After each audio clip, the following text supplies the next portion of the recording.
Houston Rockets, late burst, 14-3 to close out the first half. Eric Gordon knocking down the three. He's shooting better than 50% from out there in the series. And the Rockets trying to close out the Jazz, but it hasn't been easy in the first half. It's 46-42. American Express halftime reporter Ernie Johnson, the big fella, the Jet, Chuck Wagon, American Express teammates. Show them to me for the Houston Rockets, who have the lead by 4. Harden, Gordon, Capella. That's the bad news for the Jazz. All with 10. And that's the bad news for the Jazz? The Jazz will be up 6 to 8 points, Ernie. They're in trouble now. The Rockets played awful. I mean, when you watch that game, the Jazz, they missed a bunch of shots, had too many turnovers. But the Rockets were awful in the first half, and the Jazz should be up by 6 to 8 points. Yeah, neither team was that great. Utah shooting 32%, turned it over 7 times. You know what we've been talking about since this began was the way Quinn Snyder has chosen to defend James Harden. It looks to me, and you can just slap me upside the head and say you're wrong. Please. No. We ain't go. No, let's go with slap you upside the head. No, because it looks like they have adapted to that a little bit better now and aren't, as you said at first, just allowing him instead of forcing him to. They're still doing it. Still doing it. But they're defending it better when he gets in there, and they're forcing him to shoot a bunch of floaters, which is his worst shot. Right. It's a different type of defense. The only time I've ever seen it, I actually was a part of a team that did it in college. We used to do it to Muggsy Bogues because we used to run traps on the North Carolina famous traps, but we couldn't trap Muggsy. So Coach Smith said, "Okay, get behind him, let him feed him to the basket, and just read which way he's going to throw it, and you become the interceptor." Yeah. And that's what they're doing now. But let me show you something. Charles thought about it. I thought about it. I will never lose again.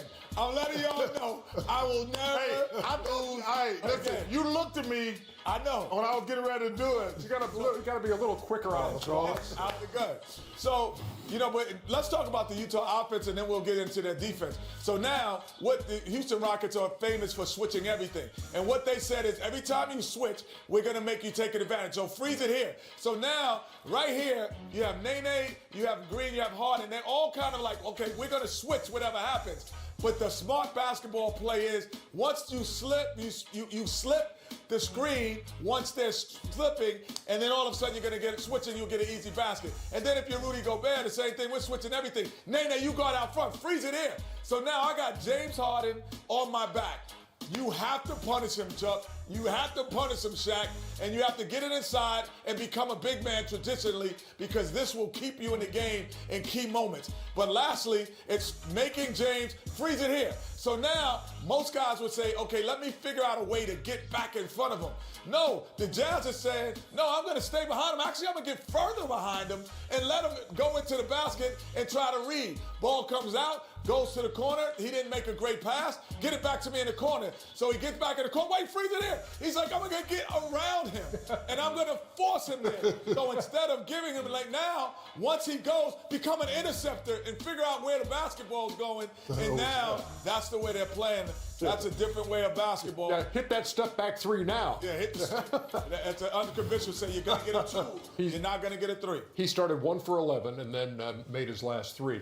Meantime, last night, we were treated to the analysis in the first half after Dame Lillard had the big first half. That in the second half, Shaq said he could do 3 things. He could have more points, fewer points, or the same number of points in the second half. And I have the same type of... I can't wait. What is this one going to be? So the Rockets started out hot. They went 8-0. There's 3 things that can happen, Chuck. They can stay hot, get hotter, or they can go cold. And they went cold. That's it.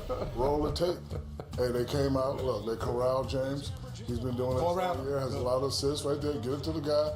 And, they're going to live with that. You right here, hit the shot right here. Boom. Eric Gordon, we know he could shoot. 6-man, great 6-man all his career. Right here, throw it out. But then they start getting cold.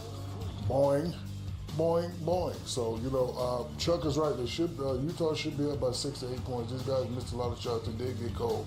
But they are close, and that's what scares me, because if I'm at a closeout game at home, I want to be up by 15, 20, because you don't want a team to be close. Well, but Two things. I don't understand why teams don't run dummy plays against the Rockets. What do you mean dummy plays? Run a play where I want them to switch. Oh, right, I got you. Like, so I would always have Rudy Gobert, Derek Favors. Like, I don't understand why, Or slip the flick and roll just like Crowder. Well, no, they gonna switch it.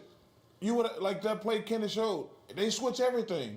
I would run plays just for them to switch because I'm gonna get two things. I'm gonna have a mismatch down low, or they gonna have to double and get me a wide open shot. I never understand why these teams so dumb in the NBA. They just keep trying to run a regular offense. A 4-point game at the half, Houston on top, trying to close them out. We have exclusive video of Usain Barkley thinking about making the sprint.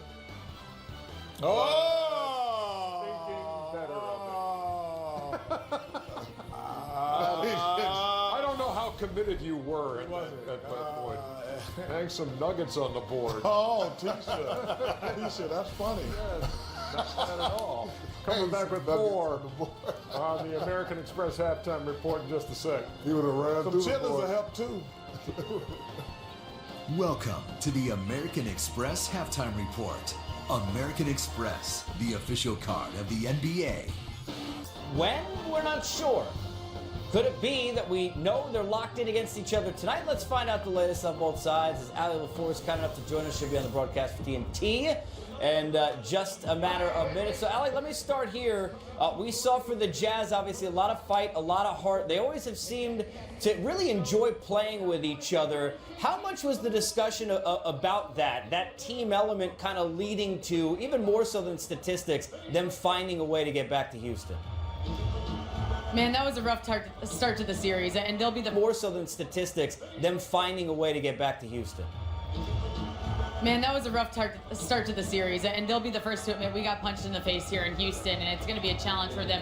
They have been so significantly better at home all season long. It's been the same story for the playoffs, but they have to do the things that they can control to try to get this win. The things they did in Utah were the simple things like winning the rebounding battle, like second chance points, the intangibles, so they'll have to carry that on the road. But another thing is just their comfort level and getting to know this really unique defense that they're trying to play on Houston. It wasn't a defense that they tried in the regular season. The coaching staff went to them before the series. They said, this is what we're looking to do, and everybody put their heads together to try to do it the best way. It's not easy to guard James Harden, and so they're playing the numbers game to do, and everybody put their heads together to try to do it the best way. It's not easy to guard James Harden, and so they're playing the numbers game. What they're basically saying is by playing behind him when he's on the three-point line, we're taking away the step-back three, and we're having Capella meet him at the basket, so we're forcing him to shoot the floaters, which is the shot that he's least efficient at. So there is no great way to stop James Harden, but it took them a while to get to know this defense. I think going back home and playing a great way to stop James Harden, but it took them a while to get to know this defense. I think going back home and playing so well there, and also Houston shooting so poorly, gave them the confidence that they need to try to get the second win on the road here in Houston. Yeah, you mentioned, Ali, the numbers game in Houston shooting poorly. The good news is 0 for 13 isn't half as bad as 0 for 27, which is what happened last year, so that's good. The bad news is 0 for 13 in the fourth doesn't help. What would be a healthy Clint Capella. We know he's been under the weather. What's Mike D'Antoni and that staff saying about where he is right now at this point heading into game number 5? It's been a lingering illness. Before game 1, he was dealing with an upper respiratory infection. We knew that. He was taking medicine. He was getting very little sleep. He had a high fever. And Coach D'Antoni even said, we're going to have to monitor his stamina. And I'm worried about him in game 1. But then he had a great game 1, played the normal minutes that he plays. And I think everybody kind of just forgot about it. But he hasn't been able to shake it. He does still have a virus left in his system. Coach D'Antoni told us that they gave him medicine that they said he should start feeling better in about 4 days. So we're on day 3 of that. So he's getting close. Coach D'Antoni did say he's better in about 4 days. So we're on day 3 of that. So he's getting close. Coach D'Antoni did say he looked a lot better today than he did yesterday when his eyes were super red and swollen. He was just out here moments ago getting extra shots up. He looks a lot better. 100%? Absolutely not. But they're going to have to manage it as the game goes on.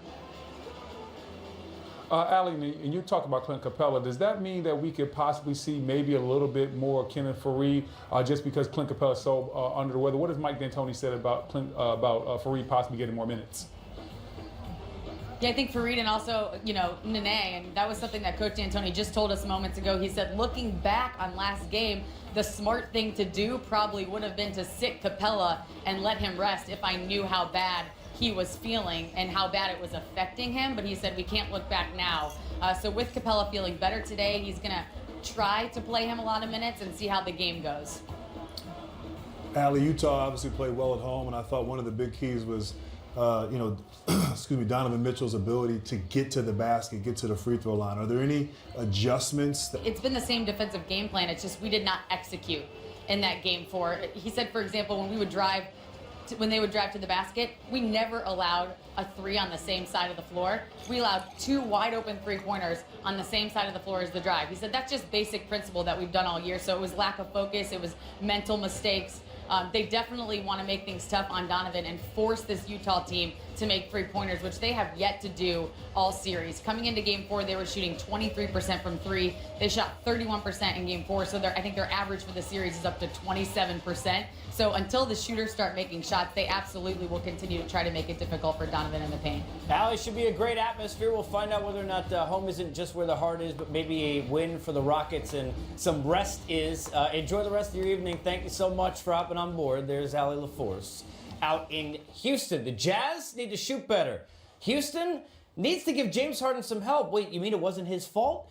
It probably wasn't his fault. We'll show you why. When we come back, we'll break down what happened in the 4th quarter of game number 4. And great point there on the question to Allie. Only 5 minutes from Kenneth Faried. But why did Danwell House play 28?